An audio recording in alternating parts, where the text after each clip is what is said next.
Bonjour, je me présente, je suis M. Asfouri Mohamed Adil, enseignant de SVT au lycée El Msalla, direction provinciale Laayoune, Académie régionale Laayoune, Saqi El Hamra. Chers élèves, dans le cadre de la 4e phase de programme de l'enseignement à distance, je suis heureux de vous présenter une séance qui concerne la première partie de votre programme concernant l'unité 1, à savoir la consommation de la matière organique et le flux d'énergie. Comme vous savez tous, dans l'examen national, vous avez une partie qui est consacrée à la restitution des connaissances.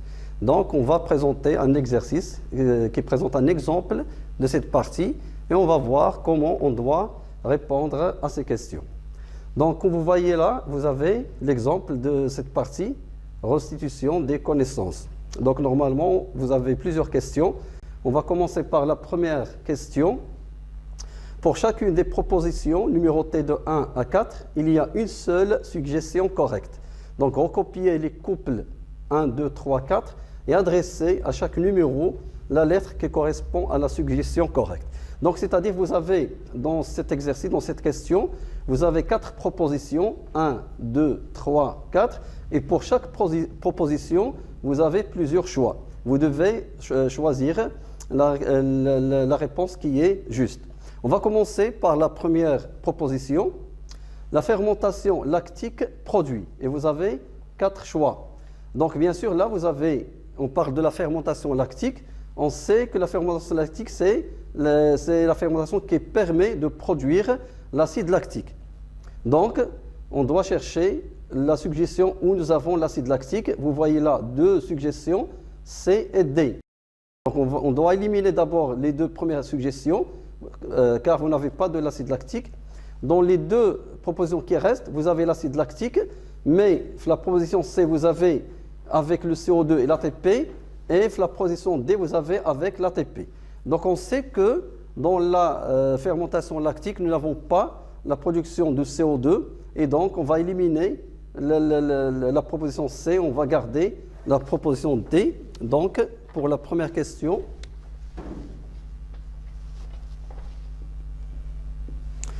donc la question 1, la proposition 1, on va mettre 1 et on va mettre la proposition correcte qui est D.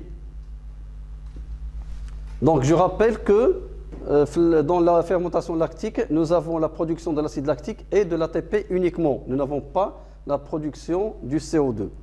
Donc, pour la deuxième proposition, le produit, et vous avez aussi 4 propositions.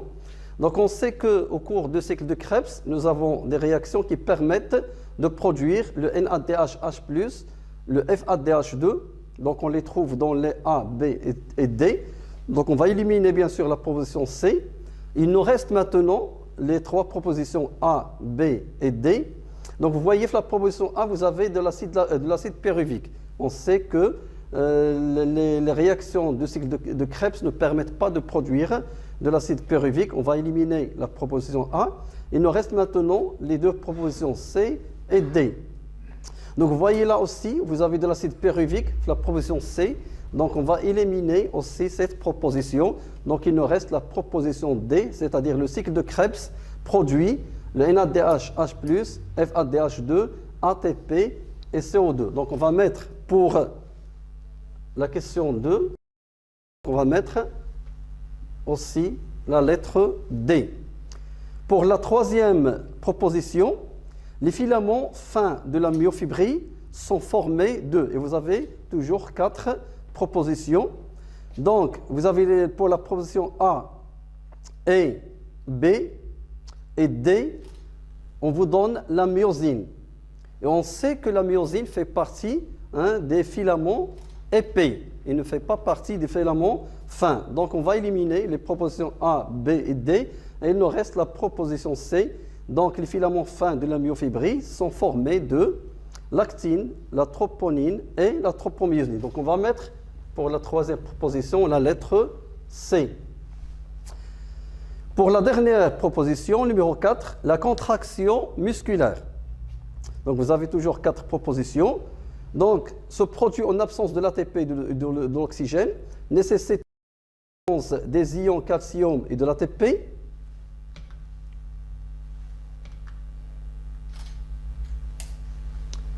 Se produit en absence des ions calcium et de l'ATP, se produit en absence des ions calcium et de l'oxygène. On sait que la contraction, bien sûr, nécessite deux éléments essentiels qui sont les ions calcium et l'ATP. Donc, c'est-à-dire, on va garder la proposition B. La contraction ne peut pas se produire, bien sûr, en absence d'ATP ni en absence des ions calcium. Donc, on va garder la proposition B. La contraction musculaire nécessite toujours la présence des ions calcium et de l'ATP. Donc, on va mettre pour la quatrième proposition la lettre B. Donc, c'est ça la réponse pour la première question. On doit mettre la réponse sous forme de ces couples. Donc, ce n'est pas la peine de réécrire les réponses. Donc, ça vous fera perdre du temps. Et pour la consigne, on vous donne dans la consigne de recopier les couples et adresser à chaque numéro la lettre qui correspond. Donc, on va répondre de cette manière. A avec D, 2, D, 3, C et 4, B. On va passer maintenant à la deuxième question.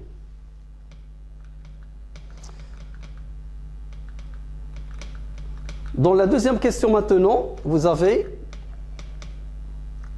relié chaque étape de la respiration cellulaire à la structure cellulaire correspondante. C'est-à-dire, vous avez dans ce tableau, dans la première colonne, vous avez les étapes de la respiration cellulaire. Et dans la deuxième colonne, vous avez les structures cellulaires. On doit attribuer à chaque étape la structure qui lui correspond. Toujours, on va mettre la réponse sous forme de couple.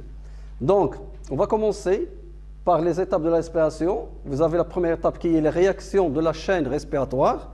On sait bien sûr qu'elles se produisent au niveau de la membrane intermitochondriale. Donc, on va attribuer la lettre D à la proposition 1, à l'étape 1. Ensuite, vous avez les réactions de la glycolyse en 2. On sait que ces réactions, les réactions de la glycolyse, elles se produisent au niveau du hyaloplasme. Donc, on va attribuer la lettre C à l'étape 2. L'étape 3, maintenant, c'est le cycle de Krebs.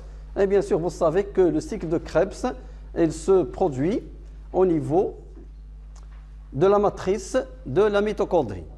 Enfin, la formation d'un gradient de protons, on sait que ce gradient se forme de part et d'autre de la membrane interne mitochondriale. Donc, pour la question 2, les couples qu'on va mettre sont 1 avec D,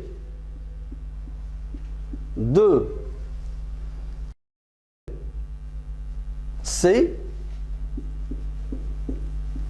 3 avec B, et bien sûr enfin 4 avec A. Donc on répond de cette manière sous forme de couple et on va passer maintenant à la question 3. Dans la question 3, vous avez pour chacune des propositions 1 et 2 recopié la lettre de chaque suggestion et écrivez devant chacune d'elles vrai ou bien faux.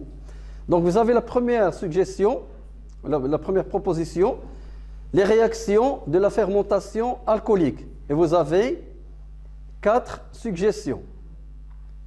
Donc on va commencer par la première suggestion, se déroule dans la matrice mitochondriale en absence du dioxygène. Donc bien sûr on sait que les réactions de la fermentation se produisent au niveau de, on a déjà parlé de ça, au niveau du hyaloplasme. On a parlé de ça, les réactions de la glycolyse, on parle ici de la fermentation alcoolique. Pour la fermentation, ces réactions se produisent au niveau bien sûr du hyaloplasme. Ils ne font pas intervenir la mitochondrie. Donc la mitochondrie, c'est un organisme cellulaire impliqué dans les réactions de la respiration cellulaire. Elle n'a pas de rôle, il ne joue aucun rôle dans les réactions de la fermentation. Donc A, pour la question 3, A, donc faux, car les réactions de la fermentation se produisent au niveau de hyaloplasme. Pour B, se déroule dans le hyaloplasme en absence du dioxygène. Donc c'est vrai, oui. Donc on va mettre pour B vrai. Donc les réactions de la fermentation alcoolique, pour la fermentation lactique, c'est la même chose, et se produisent au niveau de hyaloplasme en absence de dioxygène. Pour la question C, la proposition C, produisent l'éthanol, le CO2 et l'ATP. Donc c'est vrai, ce sont les produits de la fermentation alcoolique, l'éthanol avec le CO2 et aussi deux molécules d'ATP. Donc pour C, on va mettre aussi c'est vrai. Enfin, pour D, elles produisent l'acide lactique, le CO2 et l'ATP. Donc bien sûr, on sait que la fermentation alcoolique produit l'éthanol et non pas l'acide lactique. L'acide lactique est produit au cours de la fermentation lactique. Donc on va mettre pour D, faux. Donc c'est ça les réponses pour la première proposition. Et on va passer à la deuxième proposition.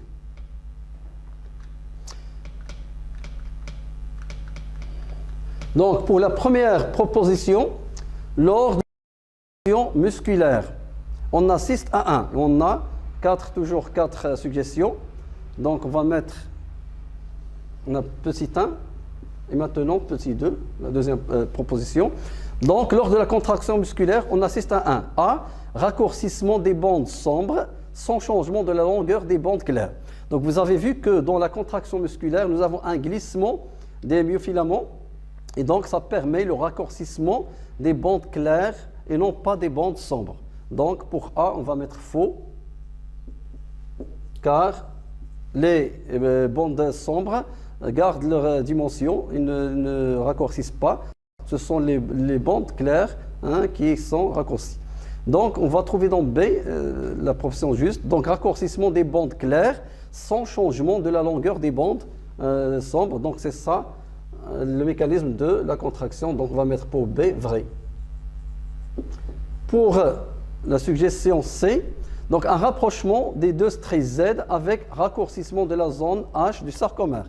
Donc c'est ça, au cours du glissement des myofilaments, les deux stries Z se rapprochent et donc ça va permettre de raccourcir aussi bien les bandes claires que la zone H aussi. Donc c'est vrai pour la position C. Enfin, pour la suggestion D, raccourcissement des bandes claires sans changement de la longueur de la zone H du sarcomère. Donc, nous avons dit qu'au cours de ce glissement des myofilaments, au cours de la contraction, les bandes claires, elles vont raccourcir.